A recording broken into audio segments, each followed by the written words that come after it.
Welcome to Democracy Now!, democracynow.org, the War and Peace Report. I'm Amy Goodman. Saudi-led airstrikes have killed at least 80 people in Yemen, marking the deadliest day of the two-month bombing campaign to date.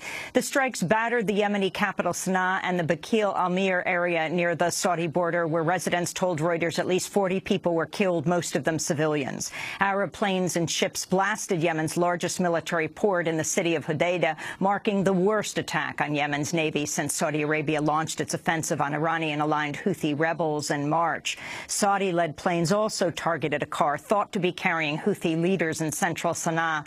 An eyewitness said the strike destroyed homes and injured residents. This is shrapnel that hit working men, not targets, not military bases. We must distinguish between the two. We must maintain our good senses. This was an attack on everything. This is an attack on the whole nation. What fault is it of the children and the women inside the homes? Concerns are mounting over the fate of a U.S. citizen held in a Yemeni military prison after a Saudi airstrike hit the compound where his attorneys believe he's imprisoned. The Guardian reports the UK human rights group Reprieve has asked the Obama administration to seek proof of life for Sharif Mobley, a father of 3 from New Jersey who's been detained in Yemen since 2010. The self-proclaimed Islamic State has released new footage showing the renowned ancient ruins in the Syrian city of Palmyra apparently intact and unharmed. Despite international fears after ISIL seized the city last week, activists say ISIL has vowed to spare the structures and destroy only the statues. On Wednesday, ISIL reportedly shot dead nearly 24 people accused of supporting the Syrian regime in the city's Roman amphitheater. Kentucky Senator and Republican presidential candidate Rand Paul has blamed the Republican Party for the existence of the self-proclaimed Islamic State. Speaking on MSNBC, Paul pointed the finger at, quote, hawks like Senator Lindsey Graham. ISIS exists and grew stronger because of the hawks in our party who gave arms indiscriminately, and most of those arms were snatched up by ISIS. These hawks also wanted to bomb Assad, which would have made ISIS's job even easier.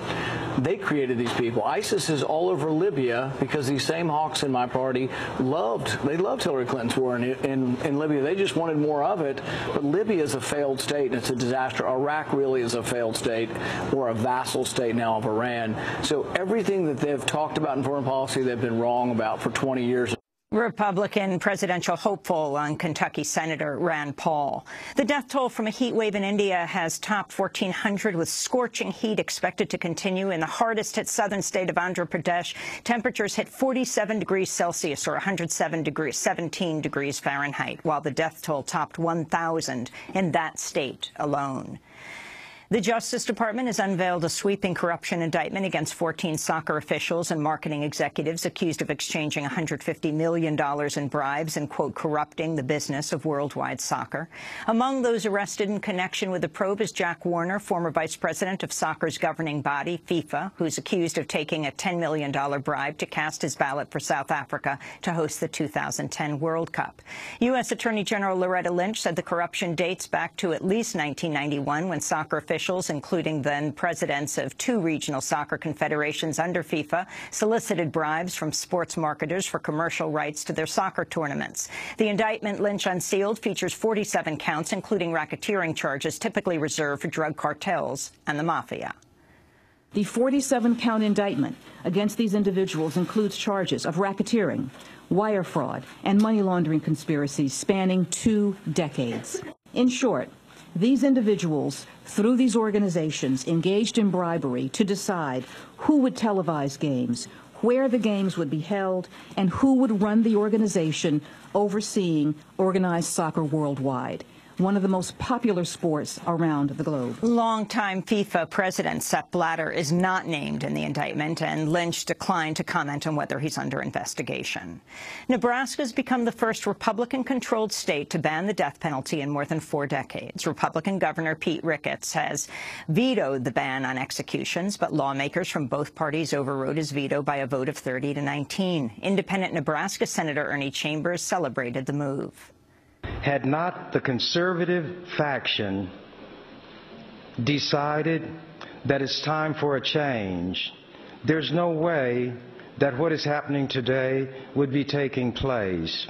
This will be a shining moment for the Nebraska legislature. Nebraska is the 19th state to ban executions and the first conservative state to do so since North Dakota in 1973. In a statement, the Death Penalty Information Center said, quote, "The efforts and arguments of Nebraska conservatives are part of an emerging trend in the Republican Party, evidenced by the involvement of conservative Republicans in legislative efforts to repeal the death penalty in other states such as Kansas, Kentucky, South Dakota, Montana, and Wyoming." A federal appeals court has struck down an Arkansas law banning abortion after 12 weeks of pregnancy. The ruling upholds an earlier decision against the 2013 law, which was among the most extreme abortion bans in the country. In a statement, the ACLU said, quote, "This law was about banning abortion, plain and simple. Other states looking to pass similar laws should pay close attention," they said. Former Pennsylvania Senator Rick Santorum has launched his second bid for the Republican presidential nomination. Santorum was the runner-up in the 2012 nomination race after winning the support of evangelical Christians. Santorum announced his bid in Pennsylvania at Penn United Technologies, a company which makes equipment for the oil and gas industries. Working families don't need another president tied to big government or big money. And today is the day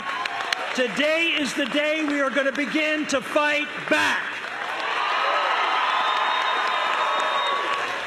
I am proud to stand here among you and for you, the American workers who have sacrificed so much, to announce that I am running for President of the United States. The Republican presidential field is set to get even more crowded today as former three-term New York Governor George Pataki is expected to announce his bid. U.S. Army whistleblower Chelsea Manning's marked 5 years since her arrest by publishing her most detailed account of her trial and imprisonment to date. Writing in The Guardian, Manning describes how she was initially held in a, quote, hot desert cage in Kuwait and threatened by Navy guards with, quote, interrogation on a brig on a U.S. cruiser off the coast of the Horn of Africa or being sent to the prison camps of Guantanamo Bay. Manning also describes her nearly 1.5-year-long battle to receive hormones for gender dysphoria. She announced her transition to living as a woman in 2013 after she was sentenced to 35 years in prison for giving secret files to WikiLeaks. Manning also discussed her motivation for releasing the documents, including information about the wars in Iraq and Afghanistan. She wrote, quote, "Once you come to realize that the coordinates in these records represent real places, that the dates are our recent history, and that the numbers represent actual human lives, with all of the love, hope, dreams, hate, fear, and nightmares with which we all live, then you cannot help but be reminded just how important it is for us to understand and hopefully prevent such tragedies in the future." In a moment, we'll be broadcasting our hour with WikiLeaks founder Julian Assange. Norway is divesting from coal over concerns about its impact on climate change. The Norwegian parliament has reached a unanimous deal to divest its $900 billion sovereign wealth fund from companies which generate more than 30% of their revenues from coal. The fund, which is the largest of its kind in the world, is made up of taxes from oil profits. The parliament's expected to formally adopt the divestment plan June 5th.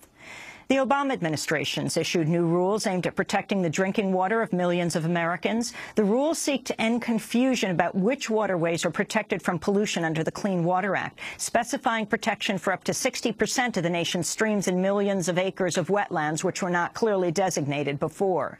The group Environment America called the rules the biggest victory for clean water in a decade, while Republican House Speaker John Boehner blasted them as, quote, a raw and tyrannical power grab.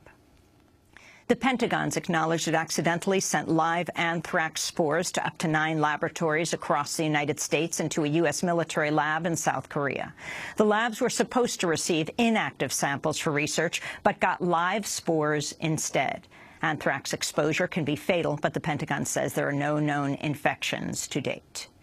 In South Carolina, a grand jury's indicted a white police officer who fatally shot an unarmed 68-year-old African-American man in his own driveway.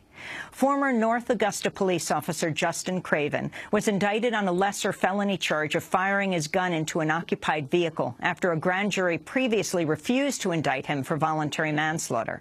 Authorities say Craven chased Ernest Satterwhite to his home, then fired repeatedly through Satterwhite's car window almost immediately after he stopped in his driveway. Craven claimed Satterwhite reached for his gun. Police have refused to release dashboard camera footage of the shooting. And an Indiana woman who drew international support when she was sentenced to death at the age of 16 and was later released from prison has been found dead of an apparent suicide at the age of 45.